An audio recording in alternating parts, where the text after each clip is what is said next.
Ever since Matt Sheba, I believe is how you pronounce his name, took over the Phoenix Suns about the trade deadline last year, they have been aggressive in the trade market, going all in to capitalize on their championship window and win that NBA championship right now. Now they have a big three of Bradley Beal, Devin Booker, and Kevin Durant, three of the most gifted scorers in the NBA right now.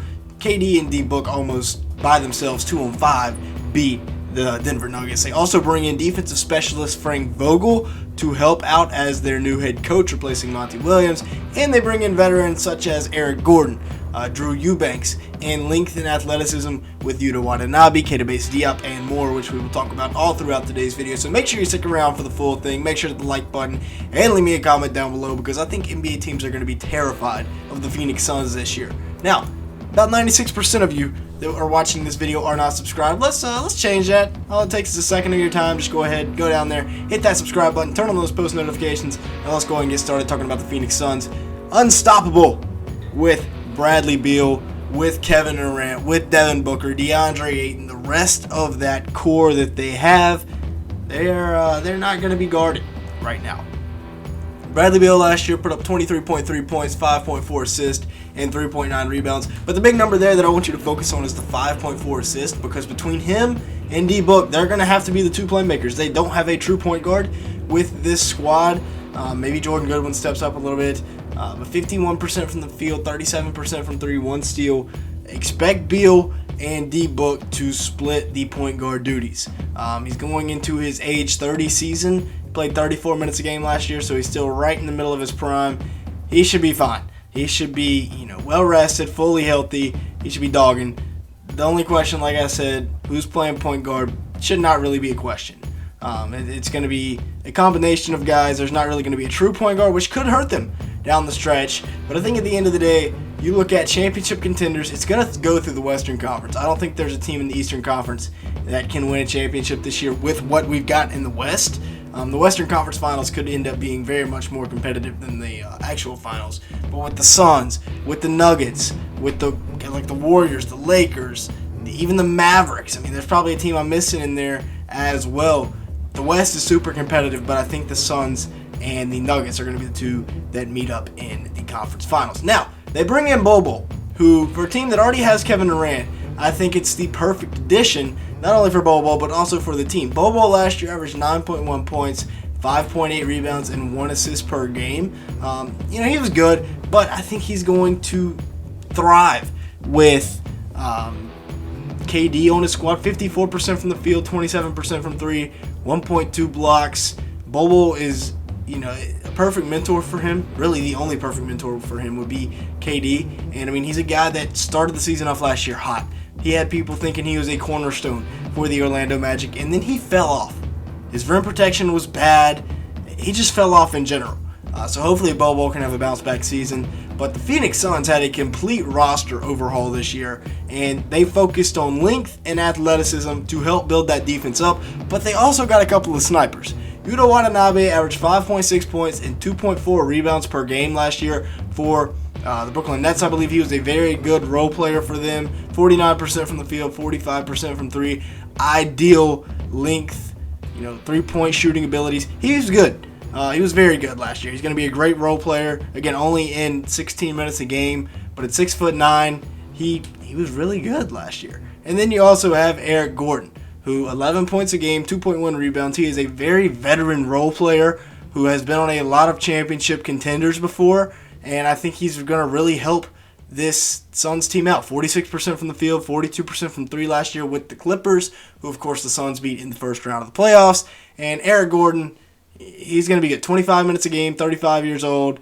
Yeah, I like Aaron Gordon's fit for this squad. And then you've got the length and the athleticism that I was talking about earlier.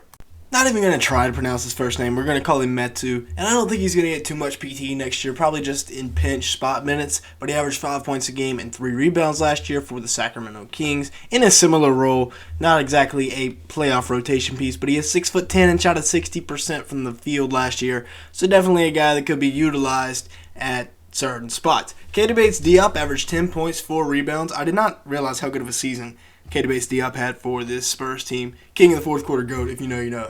That's a while ago, though. But 51% from the field, 39% from three, 6'8". He's going to be a great wing, and if anybody has a breakout year this year, it'll be Keita Bates-Diop off the bench for the Suns team. And then you got Drew Eubanks, who averaged 6.5 points, 5.5 rebounds. They went out and signed really a lot of underrated free agents, in my opinion, plus Eric Gordon, the veteran. But Eubanks, 1.3 blocks, 64% from the field. Really strong year for him off the bench last year for the Blazers. Now, a couple of more underrated guys. One being Jordan Goodwin, who they bring over in the trade with Washington for Bradley Beal. He averaged 6.6 points and 3.3 rebounds last year in 17 minutes. As I said, he could help out at that point guard spot. And then, another rough pronunciation. These Suns have some of the hardest names to pronounce in the NBA, but really strong stats there last year at Dayton. He's going to be another guy, he'll probably start out in the G League, but he's a guy that could work his way up onto the roster once injuries hit, and I think he's going to be a guy to watch for, to play a big role for the Suns this year. And then, D-Book. He just doesn't get enough credit, in my opinion. He had a really big rising playoff series last year where he rose to the occasion. 34 points, 7.2 assists, and 1.7 steals last year in the playoffs. Absolutely monster numbers for Booker there. 59% from the field, 51% from three. He was out of this world, honestly. He was really strong for them last year in the playoffs. Like I said, him and KD almost single-handedly carried them past the Denver Nuggets. Actually took 2 games, which was the most that anybody took from the Nuggets last year in the playoffs. And then now, lastly, for my projected lineups this year, again, it could be Keita Bates-Diop, could be Eric Gordon in the lineup here. Could even be maybe like a Jordan Goodwin, or maybe they go out and make a move for a point guard.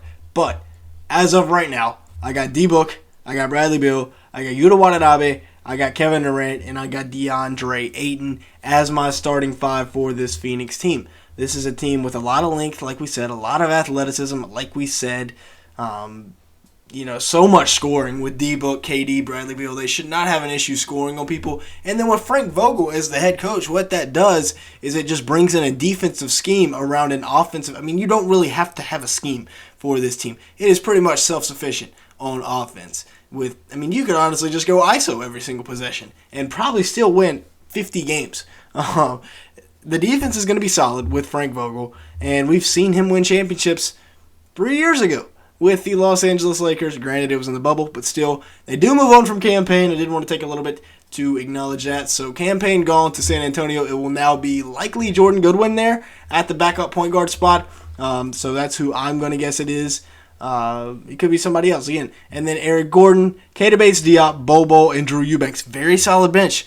This Suns team, if I'm the Nuggets and I'm looking out for a repeat, I'm a little bit scared. This is definitely better than the Nuggets bench. Now, the Nuggets bench is going to get better and better throughout the year because they have all those rookies. Really, Christian Brown is the only guy with solid playoff experience coming off that bench, and he was a rookie last year. But this bench right here, for sure, is better than the Nuggets. Better than the Clippers, probably. Maybe not. I'd probably give the Clippers the advantage. Warriors are going to have a solid bench unit this year, but I'd take the Suns starting lineup over the Warriors, probably, even though I'm a Steph Curry truther. This Suns squad is going to cause some damage next year. That is for sure. I wouldn't be surprised if they win an NBA championship. This is their window. Hopefully KD can stay healthy, Brad Beal can stay healthy, but this is their window. And I think Devin Booker is really going to surprise some people, and I think this is my take of the video. He is going to be the best player on the Suns team next year. With that being said, that's going to be it for today's video. Make sure to the like button and hit the subscribe button if you did enjoy today's video at any point. With that being said, thanks so much for watching today's video.